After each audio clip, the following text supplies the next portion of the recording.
Hello everyone and welcome to another Geometry Dash video. So Geometry Dash has really changed a lot since its release. It went from a clone of the Impossible game, but later became home to an online community with millions of people, and super creative levels are made every day. So in this video I'll be talking about the evolution of different styles in Geometry Dash and how they became popular. I'll start at the beginning of the game's history and all the way to present day, and I'll also make predictions for 2.2.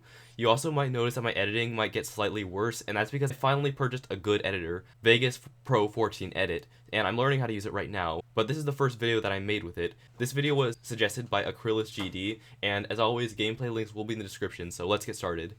1.0. At the very beginning of the game, we only had 5 blocks, I believe. We had few decorative elements, a ship portal, yellow orbs and pads, and no feature level, so it's safe to say that nothing happened during this time.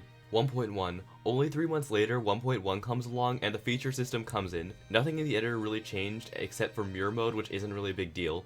Because levels are now able to get featured and recognized by RobTop, we're able to see our first good creators, the first ones being Funny Game, Darnock, Jax, and Cody. Of course, because Geometry Dash was still a tiny game and known as a ripoff of the Impossible game, and there was still a highly limited amount of blocks and ideas, there's only one real distinctive style, the V2s, or the difficult remakes of levels, started by Neptune. It started with Stereo Madness, but then he would later do this with all of the other main levels up to 1.9. V2s became extremely popular in the community, and it was something that every early creator has done. Building for the most part stayed like this for 1.2 and 1.3, which were released immediately after 1.1.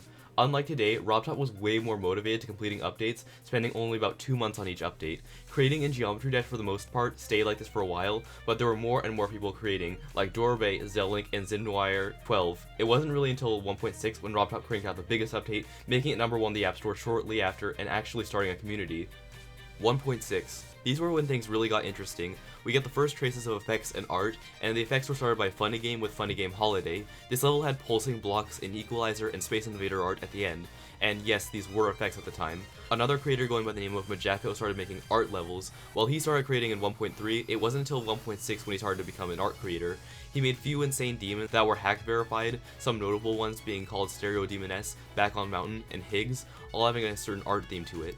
The last notable thing I want to mention in 1.6 is for some reason, people wanted to make super difficult hack verified levels, so creators such as Majako, Black 2 PS Full, Silent, and Robos make all impossible hacked verified levels, which receive dislikes because of their difficulty. This was of course not the end of their ridiculously hard levels, and as time passed there were more and more of these types of levels. This game kept at this pace at 1.7 and 1.8, but 1.9 was revolution. 1.9. I know Stopstart said in his brief history of RobTop video that 1.6 was the golden era, but I have to disagree. 1.9 was definitely the best time to be playing, and it was when I started to play.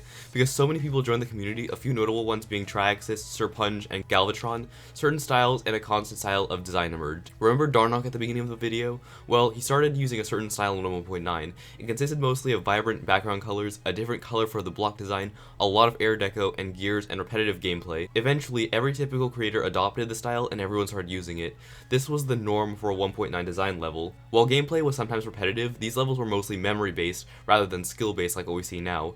There were of course way more styles like this. Effect levels such as Funny Game's Revolution was a perfect example. It had so many unique effects such as the rainbow effect in the middle of the level that blew everyone's minds. Neon style was another notable style in this time, consisting of a black background and bright rainbow and glowy block design.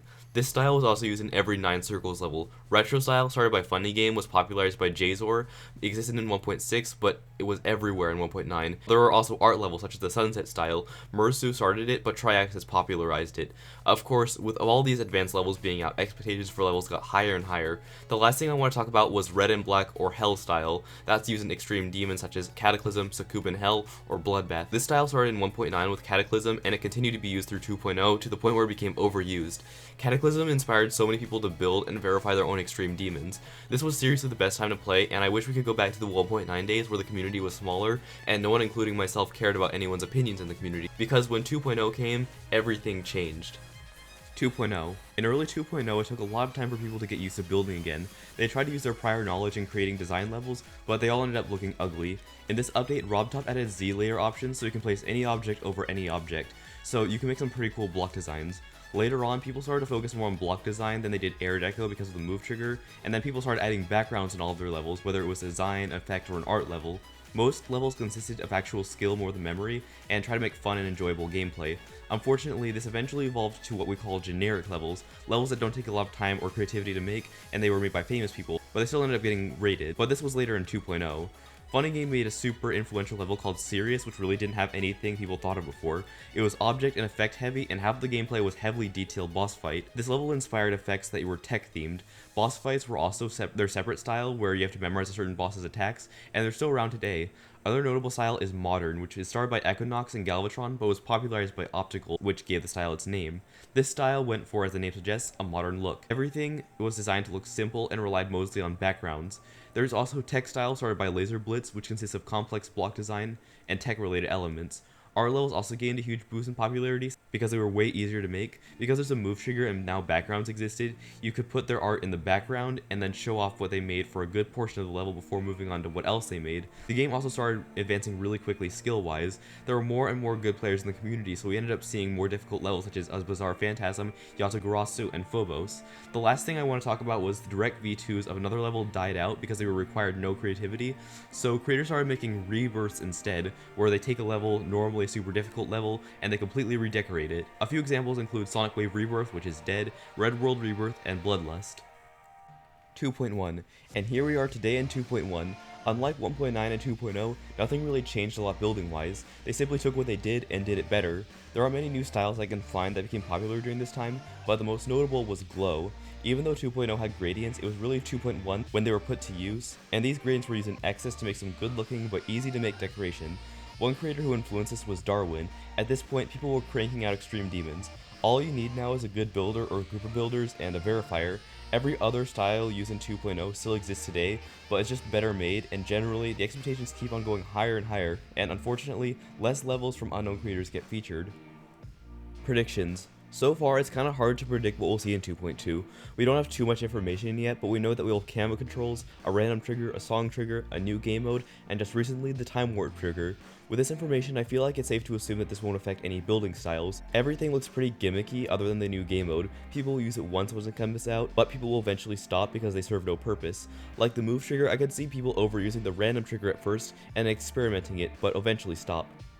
Sorry this video couldn't come out any sooner. It's been 3 weeks since I've uploaded. The first week, I'll admit, I was lazy, but the second week and right now, my house's carpets are getting removed and many of the rooms are getting remodeled, and working on the house is definitely priority over making videos.